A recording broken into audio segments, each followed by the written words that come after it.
पितृपक्ष में पड़ने वाली इंदिरा एकादशी का विशेष महत्व होता है। यह व्रत पितरों को मोक्ष दिलाने के लिए किया जाता है।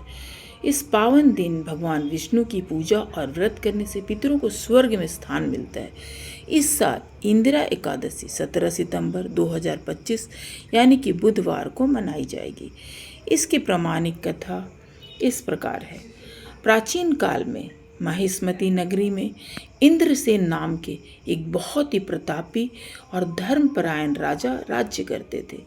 वे भगवान विष्णु के परम भक्त थे। उनका राज्य धन धान्य और सुख समृद्धि से परिपूर्ण था।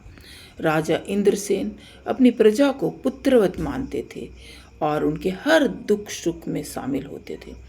एक बार ऋषि नारद आकाश मार्ग से राजा इंद्रसेन के दरबार में आए।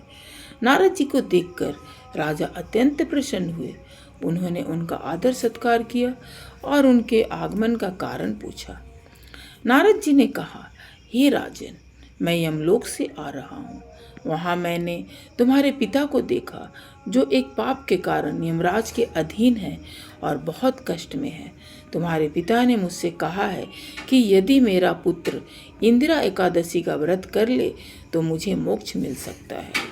यह सुनकर राजा इंद्रसेन बहुत दुखी हुए।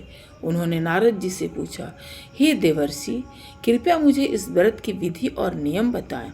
नारद जी ने कहा, हे राजन, आश्विन मास के कृष्ण पक्ष की एकादशी को इंदिरा एकादशी कहते हैं। इस व्रत को करने से सभी पापों का नाश होता है और पितरों को मोक्ष मिलता है। और दशमी के दिन सुबह उठकर स्नान करें और शुद्ध कपड़े पहनें। दोपहर में श्राद्ध कर्म करें, ब्राह्मणों को भोजन कराएं और एकादशी के दिन सूर्योदय से पहले उठकर स्नान करें और व्रत का संकल्प लें। भगवान शालिग्राम की पूजा करें। शाम के समय प्रदोष काल में भगवान विष्णु की पूजा करें और कथा सुनें।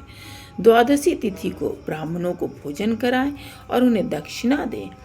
इसके बाद स्वयं परिवार सहित मौन धारण करके भोजन ग्रहण करें।